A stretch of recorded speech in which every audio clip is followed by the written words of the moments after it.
실업률, 고용률, 비취업률, 실업률, 고용률, 비취업률에 대해서 한번 이야기를 진행해 볼게요. 자, 일반적으로 말씀드린 것처럼 실업률 하면은 여기 경제활동 인구분의 실업자 숫자를 이제 U라고 표현하죠. U, 실업자를 U, 취업자를 E, 대문자로 표현을 해보려고 합니다.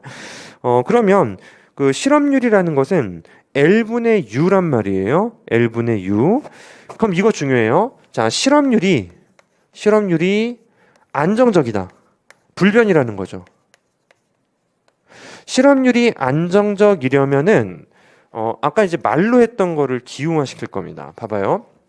현재 E 하면 요건 이제 인플로이드, 그러니까 그 근로하고 있는 사람들을 말하고요. 그리고 U 하면은 요건 이제 실업자를 말합니다. unemployed죠.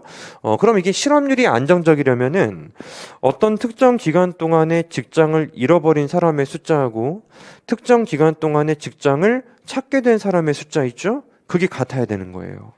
따라서 여기 이제 그 일하는 사람에서 S를 곱할 때 그 S를 우리가 실직률이라고 합니다. 실직률.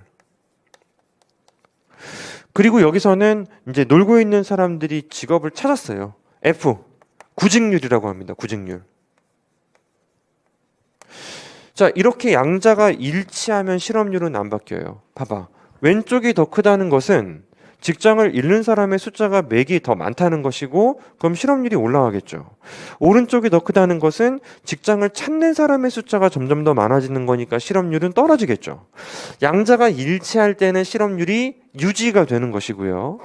그래서 실업률이 현재 유지가 되고 있다는 가정하에서 S하고 F만으로만 실업률을 표현해 보고 싶은 거예요. S하고 F만으로 실업률을 표현하는 거 물어봐. 그리고 문제 풀 때 써요. 봐봐. L이라는 것은 E 더하기 U 아닙니까? 그치? E 더하기 U. 분자에도 U가 포함되어 있어요. 그렇다면 이 분모에서 E, 그것만 U에 대한 함수로 바꾸면은 대문자를 소거해 버릴 수 있지. 약분해 버릴 수가 있죠. 그래서 여기 E는 S분의 FU예요. 그래서 S분의 FU 플러스 U 전체의 U. 자, 이래 버리면 분자 분모를 U를 모조리 없애버릴 수도 있게 되는 것이고요.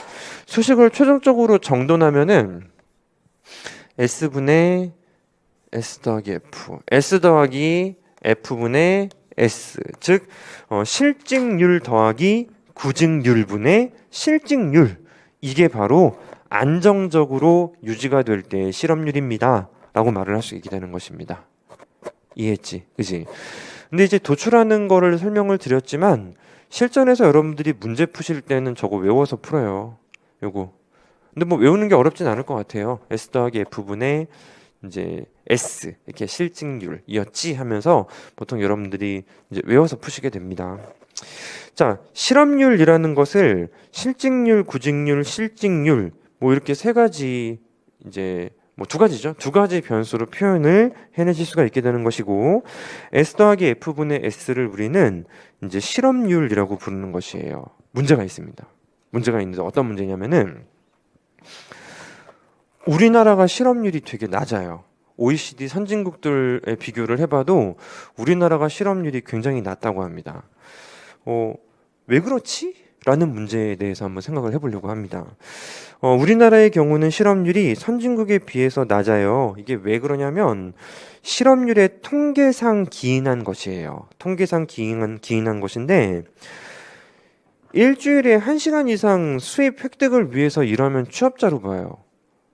일주일에 1시간 일하는데 무슨 취업자야. 어찌됐건 1시간 알바만 해도 취업자로 보는 거예요. 그러니까 취업자로 구별할 때 굉장히 관대해.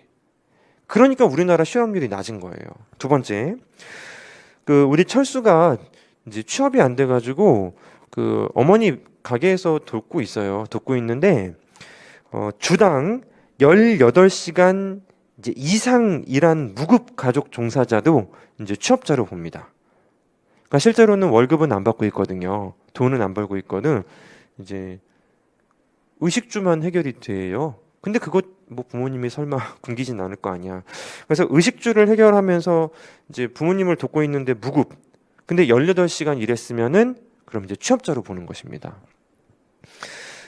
근데 취업자를 산정할 때 굉장히 관대해요. 그리고 이제 일정한 직장이나 사업장을 가지고 있는데 이제 아파요. 일시적인 질병. 두 번째는 뭐 날씨 때문에 요즘에 뭐 어업을 못 나가고 계세요. 일기불순. 휴가 갔어요. 뭐 좀 장기 휴가 갈 수도 있죠. 그다음에 노사분규 이런 것들 이유로 조사 기간 동안에 일을 못 했지만 돌아갈 곳이 있는 사람들 있죠. 이런 사람들을 우리는 이제 취업자로 간주하고 있습니다. 간주하고 있고요.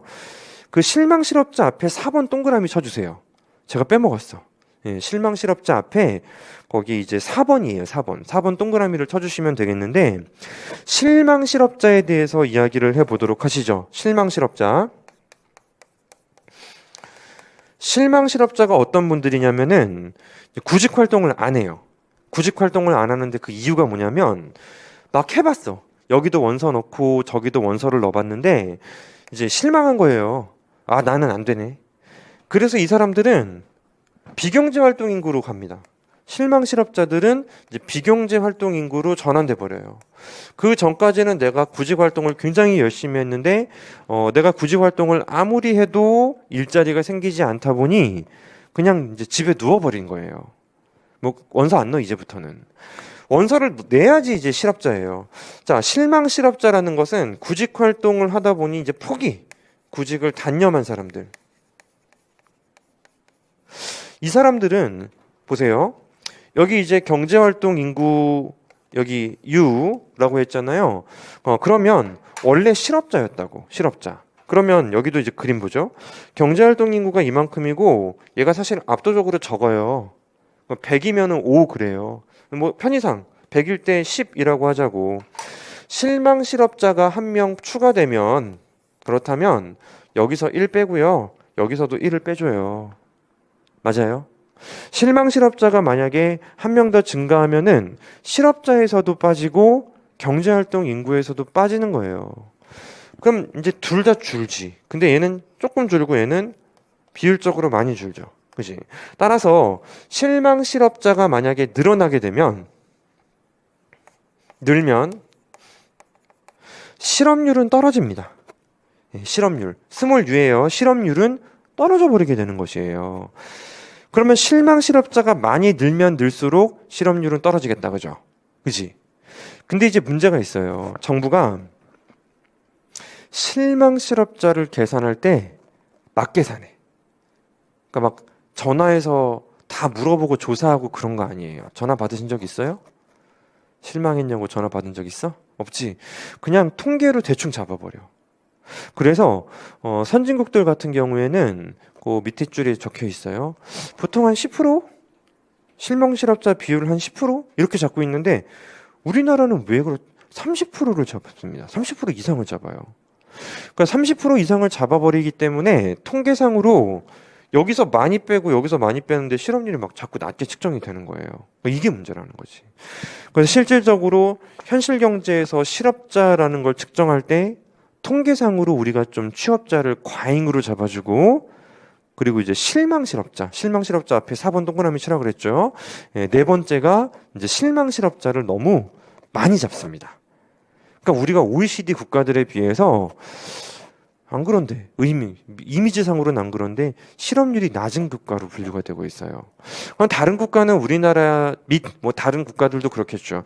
이런 통계상 약간 조작이라고 볼 수 있는데 이런 통계상의 조작을 모르냐? 알죠. 압니다. 알아서 최근에 각광받고 있는 데이터는 적어도 실망 실업자는 이제 포함시켜서 비교를 하기 위해서 고용률이라는 개념이 각광을 받고 있어요. 고용률. 여기 칠판 봐주세요. 경제활동 인구 중에서 실업자를 자꾸 비교를 하니까 그러니까 실망 실업자를 높게 잡는 국가들은 실업률이 낮게 나타나더라. 근데 봐봐요. 생산 가능 인구 중에 취업자의 비율을 계산할 때에는 실망 실업자를 낮게 잡건 높게 잡건 그건 오차가 없죠. 그지? 그 최근에는 고용률이라는 개념이 훨씬 더 각광을 받고 있습니다. 실업률은 좀 안 맞는 것 같다. 안 맞는 것 같고 또 국가별로 자의적으로 자꾸 해석하고 적용하다 보니 좀 별로인 것 같고 그래서 우리는 고용률이라는 걸로 측정을 하기로 했습니다. 고용률이라는 것은 P분의 2예요. P분의 2. 한글로는 적혀 있습니다. P분의 2. 1- 고용률을 우리는 비취업률이라고 하는 거예요. 비취업률. 여기 이제 노는 분들도 일할 생각이 없는 분들도 비취업률에는 계산이 되는 거죠. 근데 이제 고용률이라는 것을 이제 P분의 2로 잡을 수가 있는데 그러니까 우리나라에서 굉장히 신기한 데이터가 또 나왔어요. 뭐냐면 말씀드린 것처럼 우리가 실업률이 조금 작잖아요. 그지? 근데 고용률도 작아. 어떻게 그럴 수가 있지? 분자 분모에 경제활동 인구 숫자를 곱했어요. 그럼 L분의 2 곱하기 P분의 L 이렇게 수식이 바뀌어요. 근데 이제 L분의 2라는 것은 요거는 1- 실업률이에요. 실업률. 대문자가 아니고 이거는 비율, 소문자입니다. 그리고 P분의 L이라는 것은 요걸 이제 이렇게 불러요. 생산 가능 인구 중에서 경제활동 인구의 비율. 그러니까 전체 인구 중 아니에요. 이것도 막 함정 파기 쉽습니다. 이걸 보고 우리는 경제활동 참가율이라고 하거든요. 경제활동 참가율. 이를 우리는 경제활동 참가율이라고 부르는데 보시는 것처럼 고용률은 실업률이 낮은 국가는 전체 값이 크니까 고용률이 높아야 되거든. 근데 우리나라는 얘도 낮다. 얘가 낮아서 그래요. 그렇지? 경제활동 참가율이 우리나라가 높은 편이 아닙니다. 그 경제활동 참가율, 즉 여기 비경제활동 인구가 다른 나라에 비해서 훨씬 더 많다는 거거든요. 그래서 그 부분에 대해서 이유를 몇 가지 설명을 드려보려고. 마지막 줄에 적혀 있죠. 수식만 고려해 본다면 실업률이 낮을 때 이제 고용률은 높아야 됩니다. 하지만 우리나라는 전통적으로 가사 노동을 하는 이제 비율이 높아요. 여성의 비율이 높습니다. 가사 노동을 하는 여성의 비율이 상당히 높은 편이고요. 그 이유는 외국의 경우는 파트타임이 일상화되어 있어요. 그래서 이제 어느 정도 가사를 조금 더 집중하고 싶으신 분들도 뭐 오전 근무, 오후 근무 이런 식으로 하는 근로 시스템이 굉장히 좋아요. 그래서 이제 기업들도 부담 없이 고용하고 본인들도 뭐 부담 없이 가서 이제 출근하고 뭐 그런 경우가 굉장히 많은데 우리나라에서 고용이라는 것은 대부분 정규직에 가깝잖아요. 그 비정규직도 굉장히 많아서 문제지만 정규직도 굉장히 많잖아요. 뭐 그런 어떤 사회적인 구조의 문제로 뭐 일본도 그렇지만 우리나라도 여성의 가사 비율이 상당히 높은 편이라고 합니다. 그리고 두 번째는 스펙 및 취업 지연으로 인한 대학생들의 휴학이 빈번해요. 왕년에 휴학 안 해본 사람이 어딨어, 그지? 다 휴학 한 번쯤은 해보잖아요. 안 해보셨어요? 휴학 해봤어? 자, 휴학을 하는 비중이 상당히 높은데 과거에는 휴학을 그렇게까지 많이는 안 했대요. 근데 지금은 일단 해. 뭐 별일 없어도 해. 세계를 뭐 체험해 보고 싶다 하면서 휴학하기도 해요. 세계를 체험해. 뭐 이태원 가나 봐. 그치? 그래서 일단 기본적으로 그 휴학을 예전과 달리 좀 당연시하는 분위기? 이런 부분들이 상당히 높습니다. 그리고 대학생 자체도 많고 공무원 시험을 준비하는 비율이 높아요. 공무원 시험 준비하는 비율이 높네. 예. 재밌는 현상이 있습니다. 이제 7급보다는 9급 쪽에 더 이런 현상이 쏠림 현상이 발생할 수 있는데 예를 들어 정말 7급으로 예를 들자. 7급 강의니까 7월 달에 실업률이 움직여요. 그러니까 7월 달에 실업률이 움직이는데 그게 뭐냐면 뭐 6월 달까지는 이제 공부하는 사람들이에요. 공부하는 사람들. 근데 7월 달이 딱 되니까요. 구직하는 사람들이야. 시험을 본다는 행위 자체가 구직을 하는 거예요. 따라서 기존에는 여기에 위치했던 이 시험을 준비하시는 분들께서 7월 달이 되면은 7월 통계에서는 이쪽으로 잡혀요. 구직 활동을 하는 거예요. 근데 7월 달에 시험을 봤는데 그때 바로 취업되는 사람이 어디 있어? 없죠. 구직 활동하는 사람만 늘어나는 거예요. 그래서 실업자도 늘고 여기 경제활동 인구도 늘어요. 누가 더 늘겠어, 많이 비율적으로. 이거지, 이거. 그치? 따라서 L분의 U에서 여기도 늘고 여기도 늘면은 비율적으로 이쪽의 비율이 크니까 실업률이 쭉 올라가는 거야. 따라서 이제 청년 실업률이 참 재밌게 통계가 잡힙니다. 시험을 이제 안 보는 달 있죠. 그런 달에는 이제 그때는 실업률이 낮아요. 근데 시험을 보는 달에는 실업률이 확 올라가. 그리고 또 이제 낮아지고 특히 이제 9급 보는 달에는 실업률이 엄청 올라가요. 그러니까 그런 통계상의 재밌는 상황이 존재할 수 있습니다. 근데 이게 재밌다가 아니고 나올 수 있어요. 나올 수 있어. 그러니까 시험을 보는 그 이제 해에 그때는 갑작스럽게 이제 실업률이 많이 올라가게 됩니다. 아무래도 사기업들은 그런 게 별로 없죠. 그지? 사기업들은 뭐 상반기, 하반기 좀 쏠리는 건 맞지만 그래도 고르게 여기저기에서 이제 좀 분류를 하고 있잖아요. 이제 공무원 시험은 이제 정해졌잖아요. 그래서 어떤 문제도 생기냐면은, 그러니까 작년 같은 경우에 시험들이 여기저기에서 좀 밀린 이제 케이스들이 좀 있었어요. 코로나 때문에. 근데 이제 실업률은 전년 동월 대비도 중요하거든. 그 전년 동월 대비를 측정하는 것도 매우 중요한데 이게 전년도에는 분명히 실업률이 높았는데 이번 연도 동년 동월, 그러니까 동월 기준으로 실업률이 낮아진 거야. 그게 너무 재밌는 거지, 그지? 전년도에는 분명히 실업률이 높았는데 이번 연도에 실업률이 낮아졌다, 막 통계가 나온다고. 그래서 막 사람들이 아니지, 정부가 막 신문 기사를 내요. 청년 실업률은 전년 동월 대비 낮아졌다. 근데 그게 알고 보니까 그때 시험이 밀렸어. 2달 밀렸어. 그리고 2달 뒤에는 실업률이 갑자기 올라가요. 그러니까 실제로는 그 공무원 시험이 있는 달에 실업률이 올라가는 충격이 생긴다고 합니다만 그게 뭐 실질이 바뀐 건 아니죠. 그냥 그때 시험을 치르고 통계상의 데이터 변화만 발생한 것 뿐이에요. 이렇게 우리가 좀 공무원 시험을 준비하는 것 자체도 높아서 비경제 활동 인구가 높지만 한편으로는 공무원 시험을 치르는 그 달, 그때 실업률이 이렇게 또 올라갈 수 있다는 것도 참고적으로 기억해 두신다면은 아마도 의미가 있으실 겁니다. 그리고 네 번째는 국가 특수성 때문에 발생한다고 하는데 이제 군복무 인원이 있죠. 예, 군인들을 취업자로 보긴 좀 그렇잖아요. 그지? 군인들이 무슨 취업자야? 뭐 우스갯소리로 사람으로 분류를 안 하네 마네 뭐 그런 얘기도 있는데 그 월급 얼마 받습니까 요즘에? 모르죠. 그지? 나도 몰라. 나도 모르는데 확실한 거는 내가 과거에 군대 갔을 때는 그 월급이 굉장히 작았어요.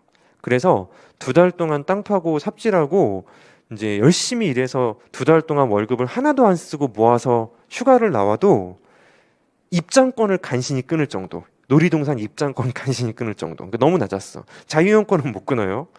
자유형권 끊으려면 4달 정도 삽질을 해야 돼. 그러니까 실제로는 이런 분들을 취업자로 보기는 쉽지 않다. 따라서 이분들은 비경제 활동 인구로 본다는데요. 요즘에는 좀 많이 올라갔다는 얘기를 들었지만 아무래도 이제 저는 오래돼서 관심이 없다 보니 신경을 안 쓰고 있습니다. 그래서 군인들도 비경제 활동 인구로 보는 거예요. 그러니까 실제로 우리나라의 국가 특수성도 있고 사회적인 인식, 사회적인 어떤 현상, 현실 그런 것들도 관여가 되어 있고 또 대학생들도 굉장히 많고요. 뭐 프랑스 같은 경우는 대학 진학률이 뭐 30%라던가 얼마 안 된다 그러더라고요. 근데 우리나라는 굉장히 높은 편이고 그래서 이제 실망 실업자도 사실은 이거는 모르지. 통계상으로 좀 많이 잡다 보니 비경제 활동 인구가 진짜 너무 많은 거야. 너무 많아서 실업률도 작고 근데 기이하게도 고용률이 작다.